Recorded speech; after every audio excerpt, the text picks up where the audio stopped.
Assalamualaikum warahmatullahi wabarakatuh. Waalaikumsalam warahmatullahi wabarakatuh. Perkenalkan, nama saya Indra Gunawan, peserta Latsar dari PPSDM Regional Yogyakarta, Angkatan 32.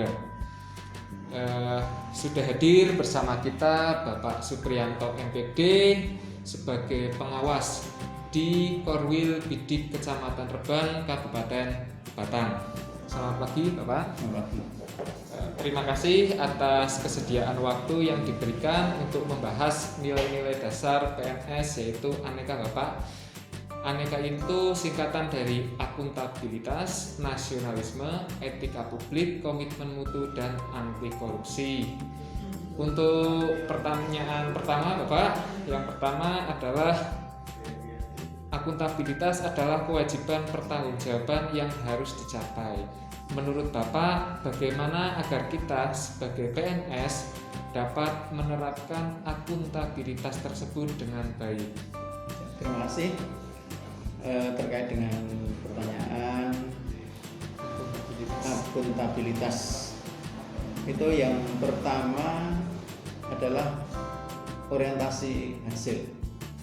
Jadi seorang PNS dalam akuntabilitas yaitu dengan berorientasi hasilnya.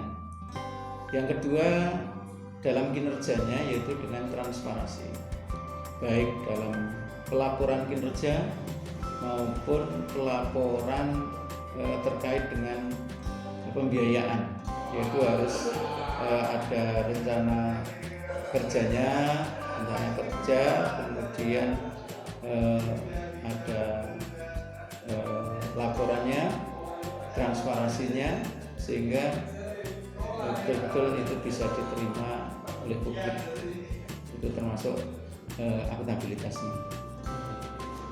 Pertanyaan selanjutnya, tantangan apa saja yang dialami dalam penerapan akuntabilitas tersebut, Bapak? Tantangan yang dialami di wilayah bidang pendidikan Reban ini utamanya orientasi hasil ini masih banyak yang kurang diperhatikan. Artinya menjadi tantangan tersendiri bagi kami karena kepala wilayah atau instansi atau kepala sekolah itu belum berorientasi hasil, tapi kadang masih sebatas melakukan pekerjaan.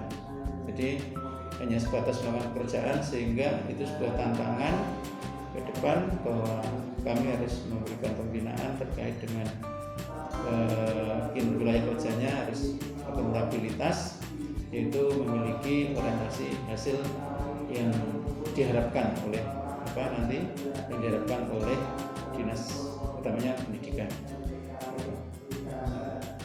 Untuk selanjutnya, kegiatan-kegiatan apa saja yang dilakukan di tempat kerja Bapak untuk peningkatan sikap nasionalisme? Untuk kegiatan atau sikap nasionalisme ini adalah sikap untuk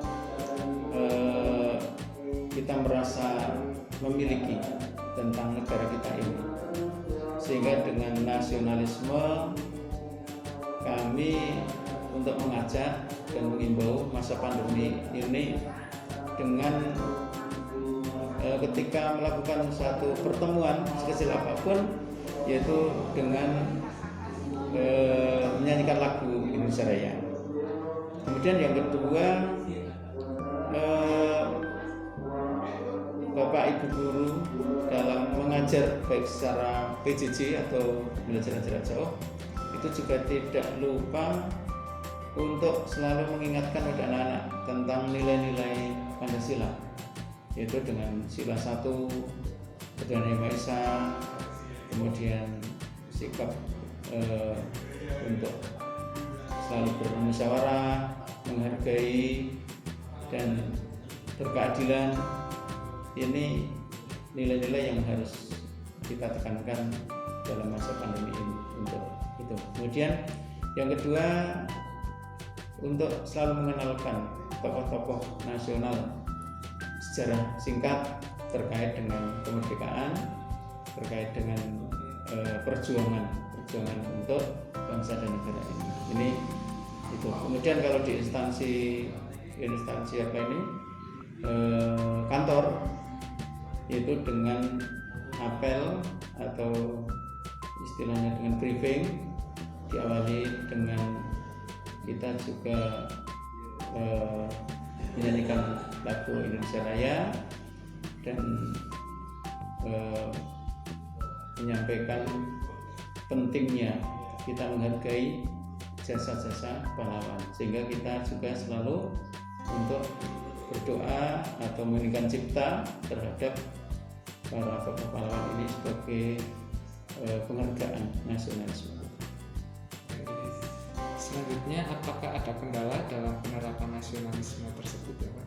Dalam penerapan nasionalisme saat ini memang banyak kendala, utamanya masa pandemi, yaitu utamanya ketika kita mau datang ke instansi atau ke sekolah ini ada batasan dengan protokol kesehatan, sehingga kita menginginkan dengan nilai-nilai Pancasila ini diterapkan, namun kendalanya ya keterbatasan tidak bisa bertemu.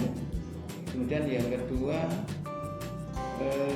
dengan pembelajaran jarak jauh, kemudian WFH di rumah-rumah itu juga menjadi kendala untuk mengembangkan sikap nasionalisme. Untuk selanjutnya, bagaimana penerapan etika publik untuk PNS di tempat kerja yang Bapak pimpin? Untuk etika publik itu kan terkait dengan norma, sikap, perbuatan atau tingkah laku yang publik berarti diketahui oleh masyarakat. Jadi seorang ASN itu betul-betul kita memberikan keteladanan, contoh terkait dengan sikap atau tingkah laku, baik ucapan ataupun tutur kata ataupun perbuatan yang bisa dilihat. Itu yang pertama. Kemudian yang kedua, dalam etika publik kita memberikan keteladanan tidak menyalahgunakan wewenang kita. Menyalahgunakan wewenang kita dengan aset negara yang sebagai fasilitas negara untuk kemudahan bekerja, namun ini harus kita berikan keteladanan tidak digunakan untuk kepentingan pribadi atau golongan atau kepentingan untuk yang lain. Jadi itu tentang etika. Kemudian untuk selalu menekankan sikap sopan, santun, jujur, ini yang harus kita tekankan kepada seorang ASN, karena dengan keteladanan itu insya Allah nanti akan menjadikan dampak yang baik. Adakah hambatan, tantangan atau risiko dalam penerapan etika publik tersebut? Tantangan ataupun hambatan dan risiko dalam kita penerapan Etika publik. di etika publik itu memang kita dalam keteladanan yang baik belum tentu diterima baik, itu risikonya. Jadi kita memberi contoh yang baik tapi belum tentu diterima baik, apalagi kita memberi contoh yang kurang baik. Makanya itu sebuah tantangan bagi kita sebagai pengawas ataupun jabat di di atas dari yang dilaksanakan oleh kepala sekolah, sehingga itu menjadi tantangan yang harus kita sikapi. Pertanyaan selanjutnya, bagaimana cara meningkatkan komitmen mutu Bapak di tempat kerja yang Bapak pimpin? Untuk meningkatkan mutu, utamanya kalau di dinas pendidikan, itu pertama yang harus diperhatikan adalah dalam hal dasar yang pokok, yaitu penetapan kurikulum. Kurikulum ini sebagai dasar pijakan yang di dalamnya nanti yang akan dilaksanakan dalam masa 1 tahun ke depan itu dengan kurikulum yang disusun itu komponen-komponen dari ada komite, kemudian ada kepala sekolahnya, ada guru. Nah ini menyusun draft kurikulum yang memasukkan diantaranya sudah ada pengembangan diri, misalnya pendidikan karakter, sehingga ketika masuk sebagai pijakan nanti untuk meningkatkan mutu. Kemudian di dalamnya ada visi dan misi jelas. Jadi suatu lembaga tidak memiliki visi atau tujuan itu ya hampa gitu. Tapi kalau punya visi misi berarti itu sebagai upaya untuk meningkatkan mutu. Kemudian yang kedua nanti sumber daya manusianya, yaitu mutu guru, segi pendidikannya, jadi harus disetarakan dengan undang-undang bahwa undang-undang guru dan dosen yaitu harus S1 seorang guru kalau di sekolah dasar SMP. Kemudian yang ketiga terkait dengan siswa, bagaimana masa pandemi ini bisa melakukan pendekatan yang bisa meningkatkan mutu pendidikan. Karena dengan masa pandemi ini kalau tidak dengan pendekatan yang pas, maka anak tidak bisa terkontrol, anak tidak bisa berprestasi karena anak banyak di rumah tidak terpantau jamnya ataupun waktu. Ini untuk meningkatkan mutu. Untuk selanjutnya, kesulitan-kesulitan apa saja yang dialami dalam meningkatkan mutu tersebut terlebih di masa pandemi sekarang ini? Kesulitan untuk meningkatkan mutu masa pandemi, yang tidak masa pandemi saja kita banyak kendala. Contohnya adalah dalam menyusun kebijakan kurikulum tadi masih banyak penyusunan yang tidak sesuai dengan aturan. Nah, tapi tetap sudah kita himbau, kita bina dan sebagainya bahwa penyusunan kurikulum setiap tahun itu harus lengkap dari komponen, ada pengawas, ada korwil, ada kepala sekolah, ada guru. Nah, ini harus menyusun bersama draftnya, kemudian kita musyawarahkan, kita susun, tapi rata-rata belum lengkap, sehingga itu jadi tantangan ke depan, jadi kendala. Kemudian juga kendalanya bahwa guru harus untuk belajar untuk meningkatkan sulit, misalnya S1 untuk meningkatkan S2 belum tentu mau.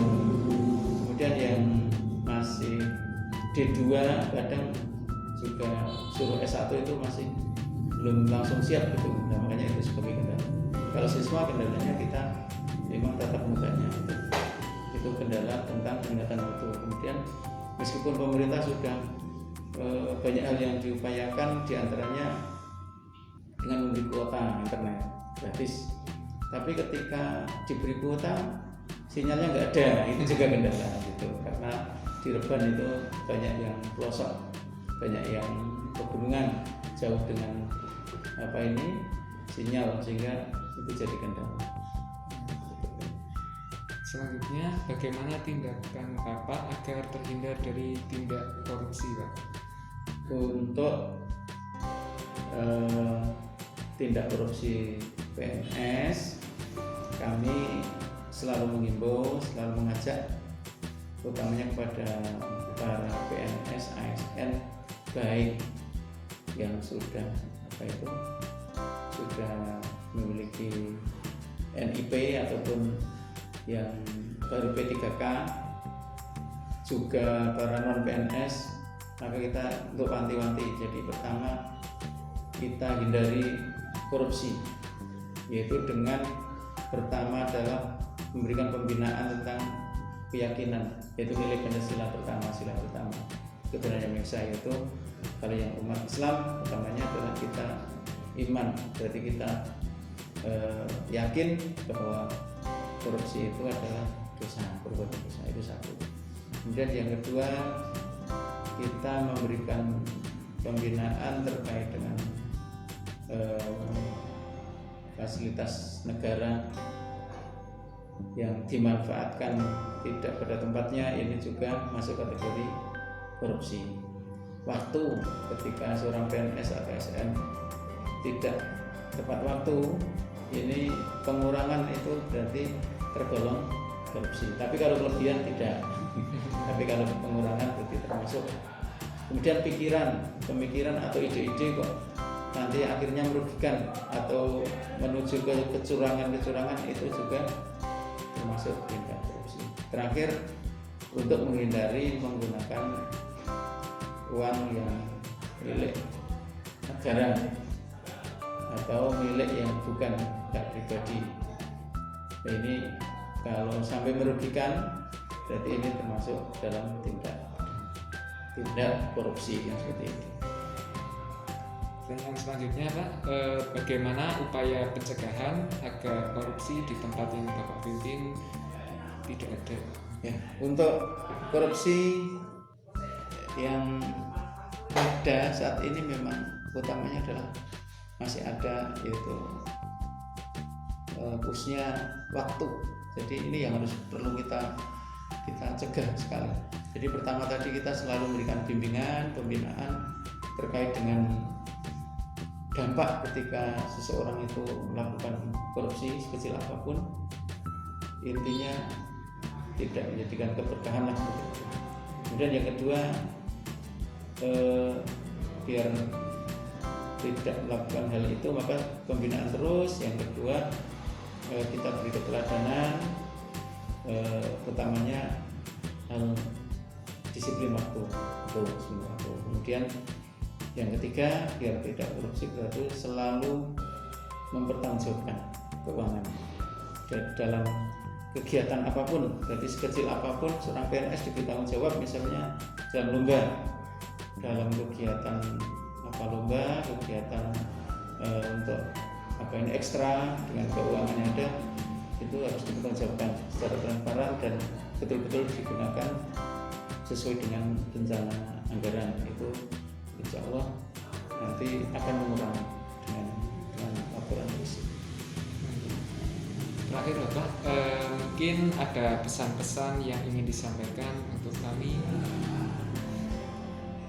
Ya, terima kasih. Tadi dari beberapa wawancara sudah kami sampaikan. Kami hanya memberikan pesan pada panjenengan. Yang pertama, seorang ASN atau seorang PNS itu pertama kita memiliki kekuatan religius. Artinya kekuatan religius ini sebagai pijakan utama dalam kita melaksanakan kinerja yang memiliki orientasi hasil. Jadi nanti memiliki orientasi hasil yang bagus. Jadi ada 3 hal untuk sukses. Jadi satu, sukses itu yang pertama memiliki tujuan, visi dan misi. Kemudian kita lengkapi dengan sumber daya manusianya, berarti dengan keilmuan biar sukses. Kemudian yang ketiga, otomatis dengan sarana prasarana yang mendukung. Sarana prasarana yang mendukung ini juga akan menjadikan kesuksesan seorang ASN. Kemudian yang kedua, kita selalu loyalitas terhadap pimpinan, terus punya komitmen yang kuat, kemudian kita memiliki rasa bekerja itu dengan profesional,